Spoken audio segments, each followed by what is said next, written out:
How to remove Gamma watermark. Hi everyone, welcome back to another video. In this video, we're going to learn how we can remove the Gamma watermark. So without any further delay, let's begin with the video. But before beginning, I want you to make sure to hit that like, share, and subscribe icon.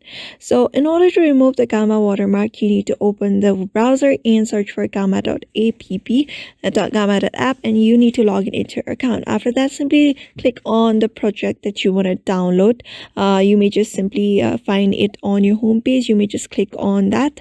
After that, wait for it to be loaded, and here you may just edit your project accordingly. You may just edit your AI project. After that, in order to download it, you just need to tap on that three dot at the above, and you'll be able to see export option. Simply tap on export.